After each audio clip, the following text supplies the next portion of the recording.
Welcome guys back to another video. The current car which I'm sitting in is a Mazda 6 2.2 Skyactiv diesel. It has 123,000 miles on the clock. I've just been to the test drive prior, any work being carried out to the car, just to see how it is like, what it is like, if I notice anything. And also the owner asked me to check because he said like he feels or hears clunking or knocking noise from the suspension. I can confirm that. What I think it is the ball joint. When we do the ball joint, we always replace the control arms because the bushings go on them as well. So it's, you know, like two birds with one stone, and it's a lot easier work-wise. So if in the future, if it needs replacement, let's say we replace the ball joint, then the bushing need replacement. The owner doesn't have to pay the job for 2 times, so it can be done at once. Yeah, I've got the sheet with me, like what work he needs or he wants us to carry out on the car. So I'll switch the camera, show you that, and then I'm going to do the diagnosis, so the assessment, check the values we always check, and then check underneath the bonnet what we can see, and then we start working on the car. So here it is, basically top end cleaning, bottom end cleaning. I think we agreed on carbon cleaning, but it's not stated here, so I need to call him and ask him and confirm with him. And also he asked us to do the AC condenser because it's supposedly or allegedly leaking. We will see if we have time for that, and I'll quote him up for it. And also he gave me this kind of oil drain plug. Basically it's a tap, so you can just open it when draining the oil, so try to fit it for him. But basically this is it. And he also gave me like a few receipts what has been done to the car, because the story that the car had a low oil pressure issue. They done the flush and fixed it, but it is like a temporary fix, guys. So if you have the oil pressure warning or issues or problems, it always the strainer, not always, sorry, but most of the time it's the strainer. And always you have to clean the top end as well. This car being a 2014 model, there is a high probability that the camshaft is worn. So obviously when you take off the valve cover, you change the camshaft as well if it is worn.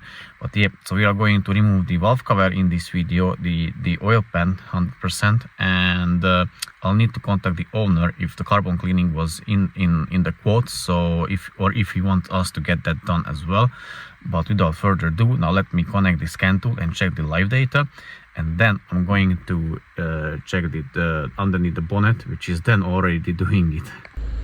So I'm in the live data section of the scan tool. I've checked for fault codes. There weren't any, so either they were erased or they are not present at the moment. As you can see, I'm checking the brake booster pressure at the moment. It is climbing down. I'll test that later. I'll come back to it later. I'll check now the other things which are important, which is in our case the oil pressure, so I'm curious of that. So I'll check in it between 70 and 80 degrees of Celsius oil temperature, and idle it has, I would say, let's say average 150, which is good. Now let's check at 2000 rpm. At 2000 rpm it has 180 average, which is again good, and 3.5. Yeah, the oil pressure looks good. Obviously we will see what's the condition of the strainer once we remove the oil pan. Exhaust pressure sensor values seems to be good. I don't know if it has the upgraded sensor or not. I'll check that. Differential pressure of the exhaust gas is somewhat good. I'll check that, how close it is to the region, or what's the accumulation of the particulate matter in the to check that. Let's check the correction factors of the injectors.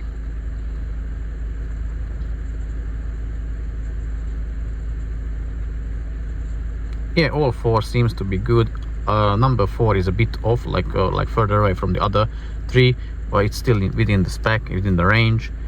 Now I want to see the dilution.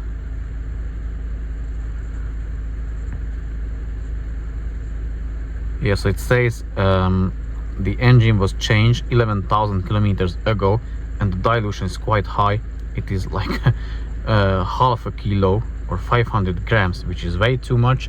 So I'm going to check like how much oil we will drain from the car, because I guess we will have like quite a lot of oil, lot more than it's supposed to be in there. So I'm going to check, obviously I can't really check now the dipstick because I'm on the ramps, but I'll check how much oil will come out from it. And the accumulation of the particulate matter is quite low, so I guess the region happened quite recently, 60 kilometers ago. So I think the DPF is not that blocked, or not blocked, so it's okay. So now I'm going to check underneath the hood, underneath the bonnet, what I can see, what I can notice.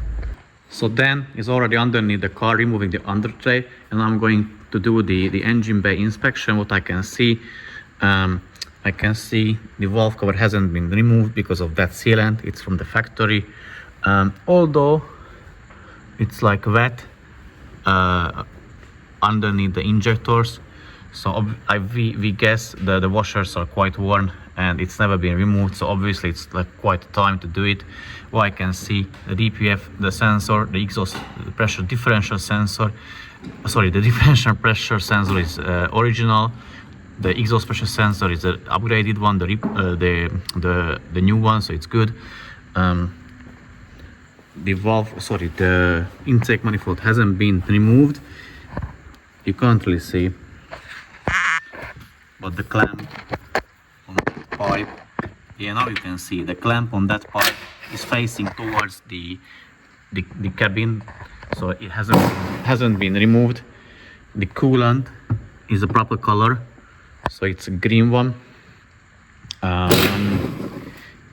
So I'm going to contact the owner now and ask him if he wants the carbon cleaning, or check our conversation if he maybe just forgotten to put that on the sheet that he wants to get it done.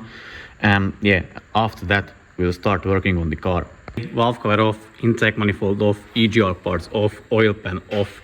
I removed the shower just so you can see where you can see here the camshaft is worn, going to be replaced. Obviously intake manifold side, sorry, intake board side, it's not that bad considering the car has 120,000 on the clock. So I'll contact the owner how he's driving, because it's actually, to be honest, very good. The oil pan is off. Let me show you from the side. I won't crawl underneath because I'm too old for that. I just turned 30 this month, so we are going to remove the oil pump and then I'm going to show you the oil strainer. So we'll carry out with the job. We are going to remove the camshafts and the oil pump, and then I'll get back to you how the things look like.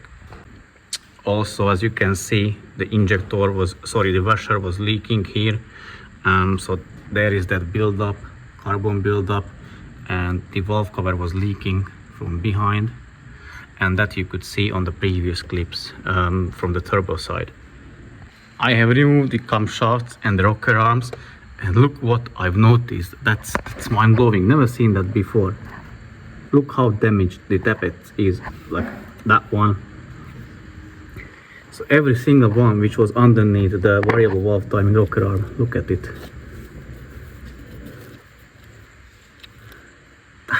That's mind-blowing.